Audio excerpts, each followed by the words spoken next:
Zee 24 तास एक पाऊल पुढे। जळगाव घरकुल घोटाळा प्रकरणी सुरेश जैन यांच्या अर्जावर आज कोर्टात सुनावणी होणार आहे। आजारपणामुळे खटल्याच्या वेळी गैरहजर राहण्याबाबत कोर्टात अर्ज त्यांनी केलाय। अटकेपासून आजारपणाचं कारण देत जैन वेगवेगळ्या रुग्णालयात पाहुणचार घेत आहेत, त्यामुळे त्यांच्या या अर्जावर सरकारी पक्षानं आक्षेप घेतलाय। जळगावच्या घरकुल घोटाळा प्रकरणी शिवसेना आमदार सुरेश जैन यांच्या अडचणी वाढण्याची शक्यता आहे।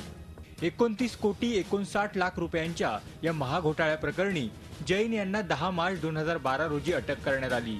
9 दिवसांची पोलीस कोठडी संपल्यावर जैन यांना अमळनेर कोर्टानं न्यायालयीन कोठडी सुनावली। मात्र छातीत दुखू लागल्यानं त्यांना खासगी रुग्णालयात दाखल करण्यात आलं। मुंबईच्या ब्रीच कँडी हॉस्पिटलमध्ये त्यांच्यावर बायपास सर्जरी करण्यात आली। तेव्हापासून ब्रीच कँडी, केईएम, जे हॉस्पिटलमध्ये आणि त्यानंतर 3 मे 2012 पासून सेंट जॉर्ज हॉस्पिटलमध्ये कोठडी वाचवत ते उपचार घेत आहेत। आता या घोटाळ्याचे आरोप निश्चित झाल्यानंतरही आजारपणाचं कारण पुढे करत खटल्याच्या कामकाजाला गैरहजर राहण्याबाबत जैन यांनी कोर्टात अपील केलंय। मात्र कोर्टापुढे सादर केलेल्या प्रतिज्ञापत्रात त्यांनी आजारपणाबाबत मोगम माहिती दिली आहे।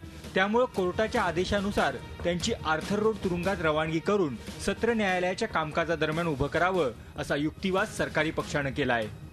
केईएम हॉस्पिटलने 2012 साली मे महिन्यात जो रिपोर्ट दिला आणि आता सेंट जॉर्ज हॉस्पिटलच्या बोर्डाने, मेडिकल बोर्डाने जो अहवाल दिला त्यात काही फरक नाही। धुळ्याला आपल्या जळगावला आणायला कुठल्याही प्रकारची वैद्यकीय अडचण नाही।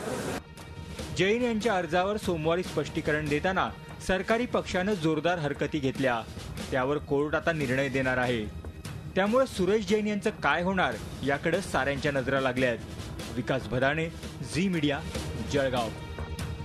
झी 24 तास एक पाऊल पुढे।